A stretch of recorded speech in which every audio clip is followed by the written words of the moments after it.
자, 압도적 뉴스 콘텐츠 3프로 뉴스룸 화요일 순서입니다. 안녕하세요, 이주호 기자입니다. 안녕하세요, 권순우 기자입니다. 네, 반갑습니다. 반갑습니다. 여러분, 퇴근 잘 하고 계시겠죠? 예. 이제 권 팀장님도 조금 이따 퇴근하지 않습니까? 예, 저도 퇴근해야죠. 기분이 어떠십니까? 근데 이주호 기자는 퇴근을 못 하죠. 전 근데 늦게 왔으니까. 아. 네. 자, 좋습니다. 오늘도 여러분들의 퇴근길 재미있는 뉴스들, 좋은 뉴스들 챙겨 드리도록 하겠습니다. 예, 첫 번째 뉴스는 요즘에 증시에서 가장 화제가 되는 게 구닥다리 주식. 네. 구닥다리라고 하면 좀 기분 나쁠지 모르겠지만 굉장히 오랫동안 소외되어 있었던 저PBR 주식들이 좀 관심을 좀 받고 있어요. 네.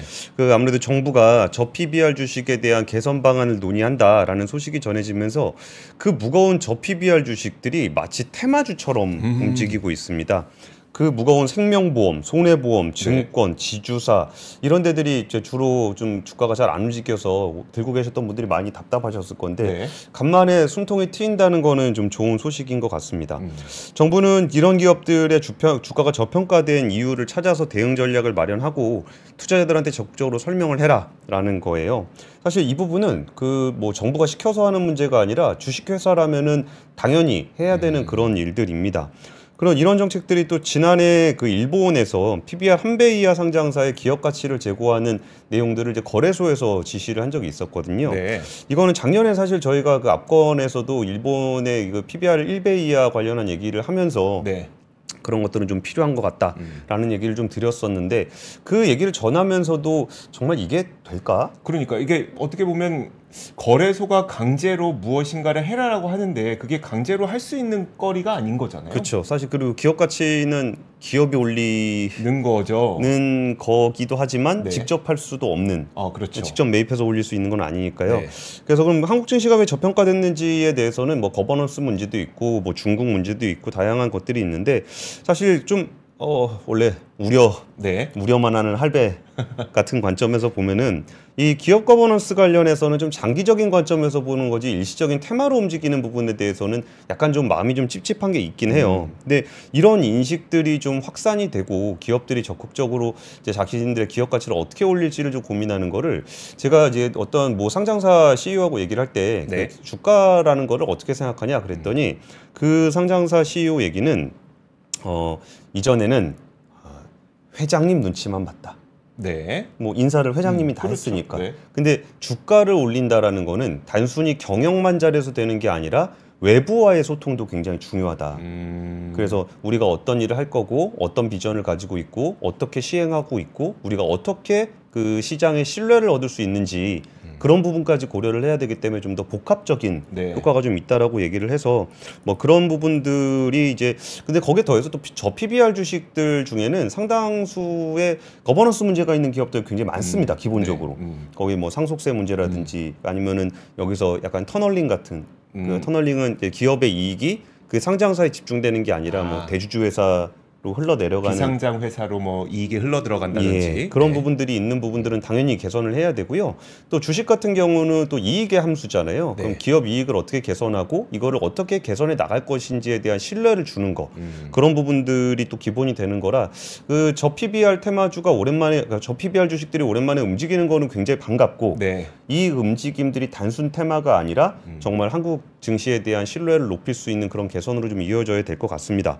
그 일환으로 오늘 금융위원회가 자기 주식 관련한 제도 개선 간담회를 열었어요. 그러면서 개선 방안을 하나 내놨는데 뭐 내용을 구체적으로 설명드리기엔 다소 복잡하지만 인적 분할을 할 때 자사주마법을 부리는 거를 금지시키겠다라는 얘기를 했어요. 이게 사실 그 자사주마법, 그 인적 분할이라는 거는 사실 우리나라가 이제 순환 출자 구조로 이렇게 돼 있던 거를 순환 출자 구조가 돼 있으면 하나가 망가지면 줄줄이 망가지잖아요. 그러다 보니까 지주사 구조로 해가지고 그 재무 위험을 다른 쪽으로 안 보내도록 하는 것이 지주사 전환의 어떤 핵심적인 요인이었습니다. 근데 그렇게 이용하지 않고 오히려 있는 회사를 쪼개서 위로 보내고 이거를 주식 수합을 뭐 이거부터 복잡한 과정을 거쳐서 대주주의 지분율을 올려서 나중에 상속을 할 때 절반을 세금을 내더라도 그룹 전체를 상속시킬 수 있는 방안으로 많이 활용이 됐고 그 중간에 또 자사주 라는 걸 이용해서 지분율을 높이는 그런 일들이 너무나 비일비재하게 있었거든요. 네. 그래서 이런 부분들에서 자사주 마법이 금지된다라는 거는 당연히 해야 될 일을 이제서야 한 거라고 좀 볼 수 있을 것 같고 네. 또 자사주는 그렇게만 활용한 게 아니라 삼성물산 제일모직합병에서 보면은 자사주는 의결권이 없거든요. 네. 그때 이제 KCC에 매각을 해가지고 매각하면 의결권이 생기죠. 네. 그러면 그거를 백기사로 활용한다거나 아니면은 그 한국타이어가 이제 아트라스 BX 관련해서 할 때는 유통 주식 수를 줄여서 네. 대주주 지분율을 상대적으로 높게 만드는 네. 그런 일들도 했었거든요. 자사주를 사들여서 유통 주식 수를 줄인 겁니까? 그렇죠. 이게 뭐 100 중에 뭐 한 50이 자사주다. 네. 그럼 대주주 지분율이 20%라고 했을 때 그래도 거의 절반 가까이가 그럼 대주주 지분율. 그러니까 50을 빼버리니까 네. 그러면 대주주 지분율이 거의 뭐 40%로 네. 높아지는 거잖아요. 그렇게 쓰이는 것들도 좀 주주 가치에는 굉장히 안 좋은 방식으로 쓰입니다. 근데 무엇보다 중요한 거는 이 자사주라는 거는 그 기업이 가지고 있는 자기 주식이기 때문에 주주 겁니다. 네. 근데 그 자사주를 가지고 뭐 주식 수합을 해서 지분율 백기사를 확보한다든지 뭐 이런 식으로 대주주를 위해서 활용되는 경향이 굉장히 강했어요. 그러다 보니까 좀 이번에 좀 세게 나왔던 기대했던 그런 부분들이 자사주 소각 의무화 제도. 네. 그러니까 이런 부분들은 이번에 금융위에서는 안 한다 그랬거든요. 근데 그러면서 했던 얘기가 그 다른 나라에서도 그렇게까지 그러니까 소각을 의무화하진 않는다라고 네. 했는데 다른 나라에서는 그렇게 소각을 안 하고 뻘짓거리하는 데가 별로 없습니다. 네. 왜냐하면 그건 누가 봐도 주주를 위한 게 아니라 대주주만을 위해서 그렇죠. 활용을 했던 부분이라 네. 그럼 이 부분에서 이제 공시는 강화하기로 했어요. 자사주를 그 왜 취득하는지 매각을 한다면 왜 매각을 하는지에 대해서 이제 사업 보고서를 통해서 명기를 해라 그런 것들이 좀 됐는데 이거를 또 이거 염치의 문제인데 네임앤쉐임이라 그러잖아요. 공개를 함으로써 망신당하기 싫으면 똑바로 해라. 네. 이게 네임앤쉐임인데 사실 진짜 이게 대주주하고 관련된 건이 됐으면 정말 염치가 없이 하는 경우가 굉장히 많습니다. 네. 그냥 한 대 뭐 좀 소나기 한번 맞고 지나가지 네. 그런 경향들이 좀 있는데 오히려 이런 부분들을 좀 의무화하는 것이 과할 수는 있는데 그러면은 주주가치 위배되는 것을 사후적으로 어떻게 통제할 것인가? 이미 의결권이 높아졌는데 그걸 다시 뺏을 수는 없잖아요. 그렇죠. 네. 그리고 이제 그 이벤트를 그냥 해버리면 네. 그냥 뭐 공시하고 해버리면 어떡해요? 그래서 그런 부분들은 정말 그러니까 정말 이렇게 개별 기업이나 제도 하나의 이슈가 아니라 네. 우리 시장 전반에 주주가치 제고에 대한 인식들이 좀 확산이 돼야 되고 네. 이게 사실 상장 기업이라는 거는 오너라는 개념이 없거든요. 그렇죠. 뭐 주주들이 다 오너지. 주인이죠. 그게 뭐 지분율 조금 높다고 해서 오너고 네. 뭐 누구는 아니고 뭐 이런 식의 그 인식들 가지고는 좀 안 될 것 같아요. 거기다가 그 상법 개정을 하는 거에 있어서도 모든 주주들의 이제 선관 의무를 하는 조항은 또 않는다는 거 아니에요. 네. 그래서 그런 부분들은 상징적인 의미였지 효과는 없다. 이게 상징적인 의미조차도 없는 상황이니까 네. 이런 부분들이 진짜 이렇게 제도 개선하려는 의지가 뭐 진짜 총선용 공약이라고 하더라도 네. 이런 식의 제도 개선들이 정말 시장 전반에 확산이 되고 이거는 제도의 문제가 아니라 원칙의 문제잖아요. 네, 그렇죠. 그러니까 이 주주들의 기업 가치를 어떻게 제고할 것인지가 상장회사 경영진들이 해야 되는 일이다라는 부분들이 이런 제도 개선을 통해서 좀 더 확대되기를 좀 기대해 보겠습니다. 알겠습니다. 자, 다음 뉴스 보도록 하겠습니다. 기업 실적 소개 하나 해드리도록 하겠습니다. 금호타이어의 작년 영업이익이 1,500% 넘게 폭증했다고 해서 이게 딱 제가 제목을 우리 권 팀장님께 보내자마자 이게 무슨 일이야? 이런 물어봤던. 다시 확인해 보라고. 다시 확인해 보라고. 이게 맞는지 한번 보라고 했던 겁니다. 한번 보시죠. 자, 그 금호타이어의 실적이 발표가 됐는데 일단 그 영업이익 쪽을 한번 볼게요. 화면에 준비되어 있으니까 열어주시면 좋을 것 같습니다. 자, 2023년 영업이익이 4분기 말고 그 오른편에 있는 영업이익을 보시면 되는데요. 3,883억 원을 기록해서 전년도 2022년도 영업이익을 보시면 231억 원이었습니다. 그러니까 사실 작년도가 굉장히 안 좋았던 거예요. 그리고 4분기 영업이익, 그러니까 2022년 4분기 영업이익 맨 왼쪽을 보시면 184억이었잖아요. 4분기에 184억 영업이익을 벌었는데 전체로 2022년에 번 게 231억이라는 거는 그 전분기에 적자가 엄청 많았다는 얘기거든요. 결국 이런 것들 때문에 이제 정상화되는 과정에서 한 3,883억 원의 영업이익을 거두게 되자 이게 전년 동기 대비해서 영업이익이 1,578% 늘어났다라고 설명이 되는 겁니다. 일단 매출의 경우에는 4조 원 넘게 기록이 돼서 13% 증가한 것으로 확인이 됐고요. 이건 타이어 업황 전반적으로 좀 개선된 움직임이 반영이 됐다고 보시면 될 것 같아요. 먼저 하나씩 보자면 2022년도를 떠올려 보시면 그때 반도체가 부족해서 자동차를 못 만들었었잖아요. 자동차를 못 만드니까 그럼 당연히 타이어도 덜 들어갔었겠죠. 이게 풀리면서 2023년도에 자동차를 많이 만들어내게 됐고요. 그리고 또 2022년에는 전쟁도 발생을 하고 유가 급등이 또 발생하고 에너지 가격 급등과 공급망 이슈가 있지 않았습니까? 거기에 그 당시에 또 해상 운임료도 급등을 했습니다. 여러 가지 비용이 급등을 했던 것이 2023년이 되면서 유가도 안정되고 해상 운임료도 하락하고 이런 것들이 영업이익의 상승과 개선으로 나타났다고 보시면 될 것 같고요. 동시에 일어났던 게 전기차 판매가 늘어나고 고급 차량 판매가 늘어나게 됐습니다. 이럴 때에는 또 고부가 가치의 타이어가 많이 팔리는 그런 현상이 나타나게 되거든요. 프리미엄 제품 판매가 늘어나면서 전반적으로 타이어 업황이 좋아졌고요. 또 작년에 보시면은 여러분들 미국 쪽에서의 자동차 판매 그리고 유럽 쪽에서의 상반기 자동차 판매는 나쁘지 않았습니다. 물론 유럽은 하반기에 들어서면서 유럽 경제가 안 좋아지면서 뭐 판매가 좀 다소 둔화되긴 했습니다만 연간으로 보면은 이제 미국과 유럽의 판매량이 좋아졌던 것도 자동차 타이어 업황의 개선을 좀 이끌게 됐습니다. 자, 여기에다가 이제 금호 타이어의 특수성도 좀 작용을 한 것으로 보이는데 생산이 좀 증설이 됐습니다. 베트남 공장이 증설을 하게 됐는데 기존 600만 대에서 1250만 대로 이제 2배 가량 증설이 된 부분도 긍정적이었었고요. 여기에 더해서 중국과 미국의 이 해외 공장 가동률 개선도 원가 하락의 그러니까 이익률 개선에 좀 도움이 됐다고 보시면 될 것 같습니다. 자, 그래서 평가를 해보자면 전반적으로 타이어 업황이 워낙 안 좋았던 2022년을 지나서 2023년에 되면서 이제 악재들이 정상화됐기 때문에 기저 효과가 좀 작용을 했다고 보시면 될 것 같고 여기에 더해서 이제 전기차와 그 프리미엄 타이어 수요가 늘어나면서 조금 더 좋아졌다 이 정도로 보시면 될 것 같습니다. 하지만 이제 그 요즘에 보시면 여러분들 또 홍해 와 관련된 이 운임료 상승 그리고 에너지 가격 상승 이런 것들이 다시 좀 나타나고 있잖아요. 물론 물가 상승 압력을 아주 강하게 자극하지는 않을 것이라는 평가가 많이 있긴 합니다만 이 홍해 물류난으로 인해서 그 영향은 좀 지속적으로 모니터링을 해야 될 것 같습니다. 예. 타이어 회사 얘기 되게 오랜만에 들어보네요. 그렇죠. 그러니까 이게 아무래도 몇 년 만이죠? 그 자동차 판매가 좀 생각보다 그러니까 자동차 판매에 대해서 그동안 워낙 관심이 없었잖아요. 네. 얼마나 미래를 잘 준비할 수 있느냐에 포커싱을 하다가 자동차 판매가 좀 되는 부분들이 이제 타이어 실적에 영향을 좀 미친 것 같고 이게 또 제가 이 실적 보면서 오늘 삼성 SDI 실적 나왔거든요. 네. 그래서 지금 2차 전지 기업들이 대부분 좀 어려움을 갖고 있는 가운데 실적이 꽤 괜찮았습니다.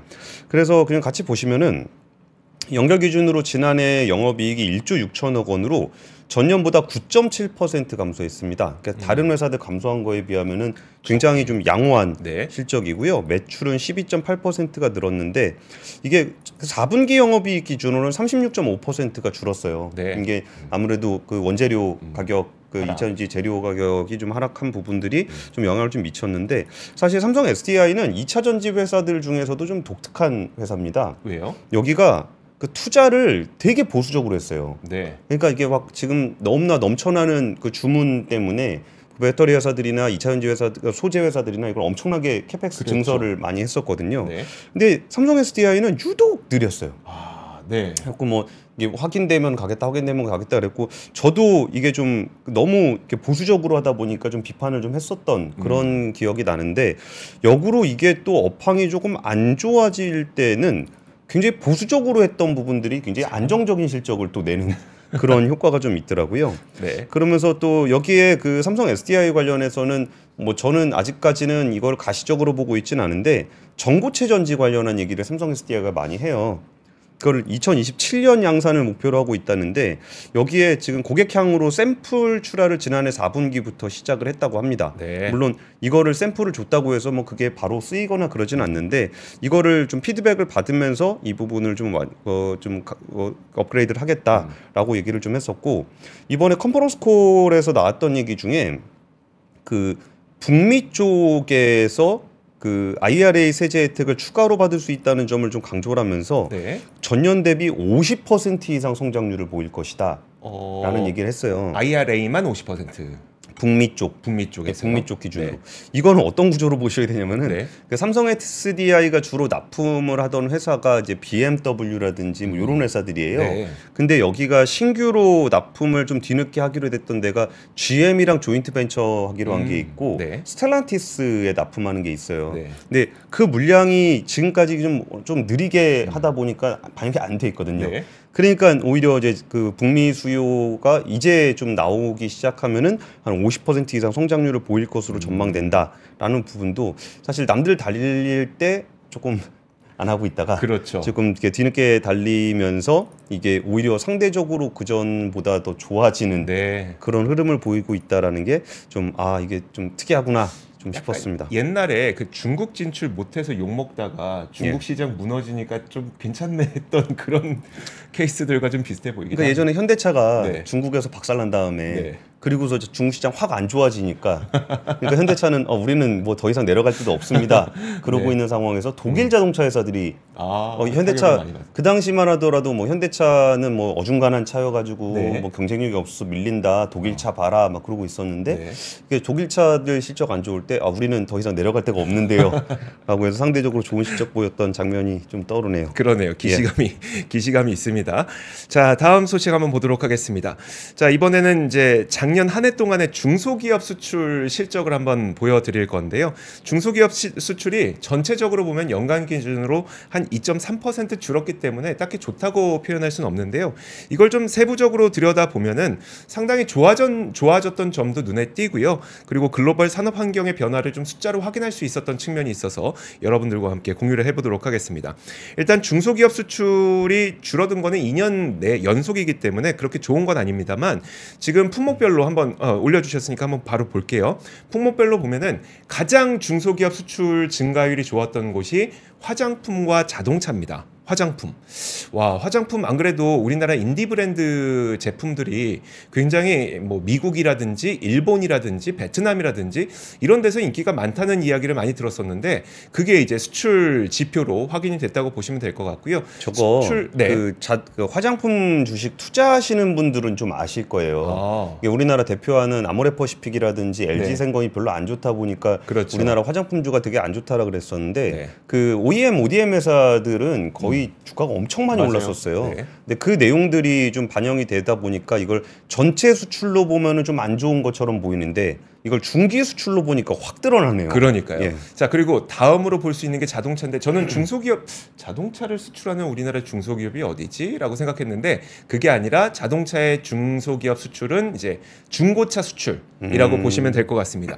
중고차 수출도 지금 한 57% 늘어났고 수출액도 뭐 49억 달러니까 적은 비중이 아니거든요. 중고차의 경우에는 이제 러시아 전쟁, 우크라이나 전쟁, 러시아 우크라이나 전쟁으로 인해서 사실 그 주변에 있는 국가들 있잖아요. 그 키르기스탄이라든지 카자흐스탄 이런 쪽으로 사실 우리나라가 중고차 수출을 많이 했었는데 전쟁으로 인해서 그 러시아에서 수출되는 물량이 부족하다 보니까 여기에 우리나라가 좀 수출을 했다는 겁니다. 그래서 자동차의 중고차 수출도 이 중소기업들의 수출 증가세를 끌어올렸다고 보시면 될 것 같고요. 그 다음으로 볼 수 있는 게 이제 자동차 수출인데 자동차 부품 수출이요.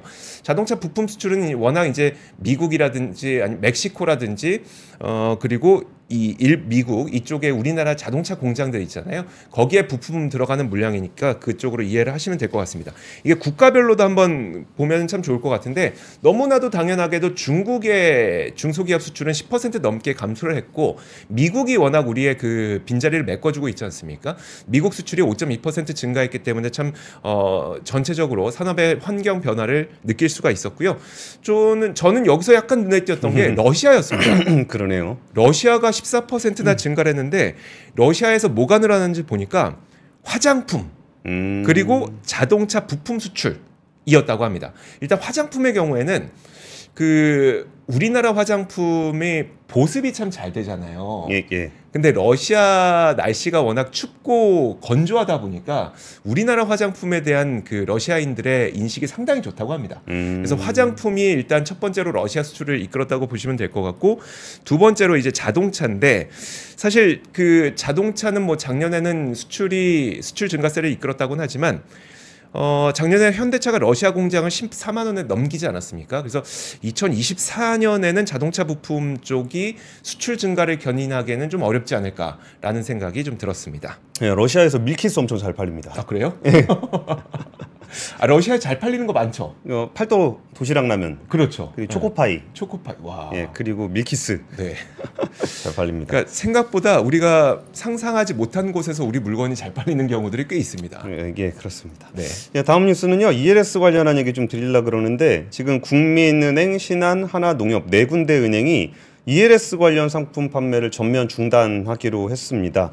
그 KB 국민은행 관계자는 글로벌 시장의 변동성이 확대되고 상황을 고려해서 ELS 판매를 잠정 중단하기로 했다라고 얘기를 했고, 이거의 의미는 뭐냐면 뭐 지수가 지금 사상 최고치를 기록하고 있는 지수들이 꽤 많잖아요. 네. 그래서 여기서 ELS를 발행하면은 나중에 뭐 물릴 수 있다 이런 얘기인데 이것 때문일까요?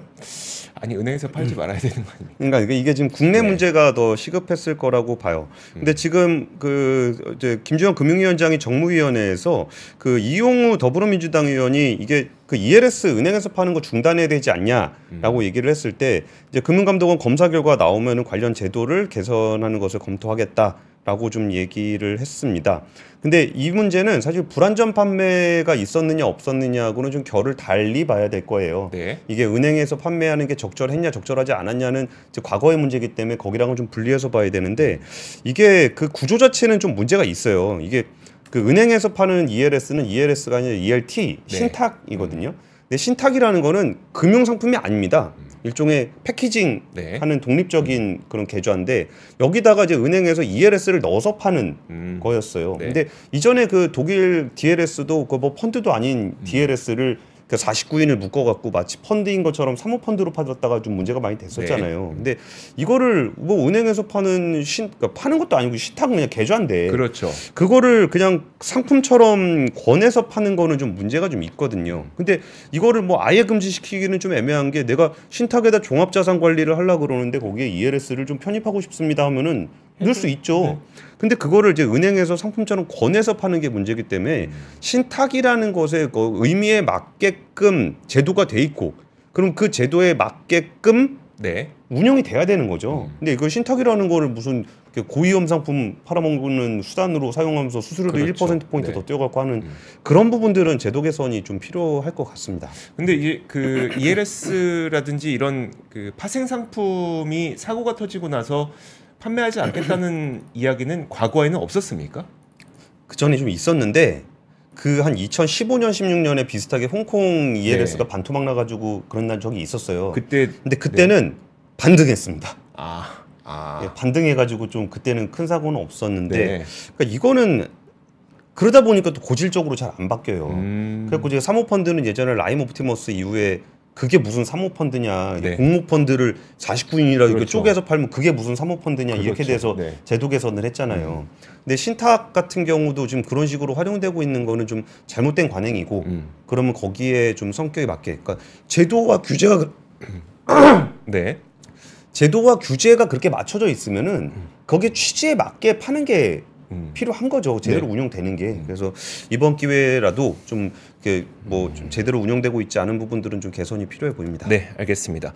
자, 다음 뉴스는 이제 전세 대출 갈아타기 기다려주셨을 텐데 이제 내일부터 시작됩니다. 그래서 여기서 주의해야 될 것들 몇 가지 좀 살펴보도록 하겠습니다. 여러분들도 가능한지 여부를 좀 확인하시면 좋을 것 같습니다. 일단 내가 이 전세 대출 갈아타기를 할 수 있는지 여부를 잘 살펴봐야 되는데요. 일단 두 가지 조건이 있습니다. 신규로 전세를 받으신 분들과 이제 전세 계약, 그러니까 임대 계약 갱신을 하게 되는 그 두 가지 경우에 갈아타기를 할 수가 있는 거라서, 신규 전세를 받으신 분들은 전세 대출을 받은 지 3개월이 지나신 분들 에부터 이제 갈아타기를 할 수가 있습니다. 그리고 1년까지만 할 수 있습니다. 그래서 그 분들은 이제 신규 전세 받으신 분들은 1년까지 할 수 있다고 보시면 될 것 같고요. 전세 갱신을 앞두고 계신 분들은 갱신 만기 2개월 전부터 만기 15일 전까지 이걸 신청하실 수가 있습니다. 그래서 전세를 이렇게 전세 대출을 받았는데 1년 넘으신 분들 있잖아요. 1년 넘고 아직 그 만기 2개월까지 안 되신 분들, 그런 분들은 아직 안 된다고 보시면 될 것 같고요. 앞으로는 좀 늘린다는 계획이니까 좀 지켜야 될 것 같습니다. 그리고 또 한 가지 중요한 게 바로 이건데요. 자, 화면 함께 보여주시면 사실 지금은 뭐 기술적인 문제이긴 한데 이런 것 때문에 한국주택금융공사에서 전세 보증을 받았으면 한국주택금융공사 전세 보증이 가능한 은행으로만 갈아탈 수 있습니다. 그래서 예컨대 지금 뭐 주택도시보증공사 허그에서 이제 보증을 한 신한은행의 전세자금 대출을 받으신 분이 만약에 그 카카오뱅크의 전세자금 대출로 갈아타려면 안 된다는 거입니다. 그래서 같은 보증사에서만 갈아타기가 가능하다는 걸 참고하시면 좋을 것 같고요. 그리고 또 전세 대출 갈아탈 때 기존 대출 잔액 이내로만 가능하거든요. 그러니까 3개월부터 12개월 사이에 있는 분들은 기존 대출 가격이 대출이 1억 원이다. 그러면 1억 원까지밖에 안 되고 다만 계약 갱신을 하시는 분들은 전세 가격이 올라갈 수 있잖아요. 그때는 이제 또 늘어나니까 이런 부분들 참고하시면서 갈아타기 해서 이자의 혜택 좀 얻으셨으면 좋겠습니다. 예, 마지막으로 이 뉴스는 좀 시간이 좀 짧긴 한데 그래도 좀 전해드리고 싶은 게 저희가 진짜 언급 잘 안 하는 회사 중에 하나가 롯데입니다. 롯데. 근데 롯데 관련해서 오랜만에 기사가 나왔길래 이게 요미우리 신문과의 인터뷰 기사예요. 근데 진짜 저희 3프로 방송 다 통틀어도 롯데 얘기는 거의 안 할 겁니다. 굉장히 그룹 사이즈에 비해서는 굉장히 언급이 좀 덜 되는 회사 중에 하나인데 여기가 그 요미우리 신문과의 인터뷰에서 바이오, 2차 전지, 메타버스, 수소 등 신성장 부문으로 사업 교체를 추진하겠다라고 얘기를 했습니다. 근데 롯데가 뭐 하는 회사입니까? 유통사 아닙니까? 그렇죠. 그 유통이랑 굉장히 큰 계열로 화학이 있어요. 근데 유통 관련해서도 이 이커머스와의 경쟁 때문에 좀 많이 어려운 상황이고 화학은 이제 중국 문제로 굉장히 어려운 상황인데 여기서 지금 그동안 뭐 60여 곳에서 회사를 매수했지만 지금은 매수 방침을 바꿔서 매수뿐만 아니라 매각도 좀 진행을 하고 있다. 그래서 몇 년 동안 잘 안 되는 사업들은 뭐 타사에 부탁하는 것도 종업원들에게 도움이 되지 않을까라고 해서 앞으로도 몇 개도 매각할 것이다라고 얘기했는데 롯데는 생각보다 굉장히 좀 느리게 움직이는 기업이라는 평가를 좀 받고 있어요. 그리고 좀 늦게 뛰어드는 기업. 그래갖고 좀 그런 경향이 좀 있는데 지금 롯데의 주력 사업인 그 어떤 뭐 유통이라든지 아니면 화학이라든지 이런 쪽이 좀 구조적으로 좀 변화가 좀 필요한 상황이라 좀 신동빈 회장의 그 얘기처럼 좀 신사업 부분으로 어떻게 찾아갈지 그런 부분들을 좀 지켜보면 좋을 것 같습니다. 나중엔 저희 방송에서도 롯데 이야기를 많이 볼 수 있는 날을 기대하면서 아니면 뭐죠? 압권에서 한번 롯데 특집으로 한번 좋습니다. 자, 저희 압권도 많은 사랑 부탁드리도록 하겠고요. 3프로 뉴스룸은 여기서 마치겠습니다. 고맙습니다. 감사합니다. 장 시작 전부터 종료까지 쏟아지는 수많은 뉴스와 정보들. 이 중에서 어떤 것이 투자에 정말 도움이 되는 정보일까요? 3프로의 증시 셔터맨 박근영 마스터가 직접 정보를 선별하고 투자의 힌트를 드립니다. 시간도 아끼고 투자 아이디어도 얻는 시간, 박근영 부장의 마켓 힌트와 함께 하세요. 자세한 사항은 3프로 TV 앱과 홈페이지를 확인하세요.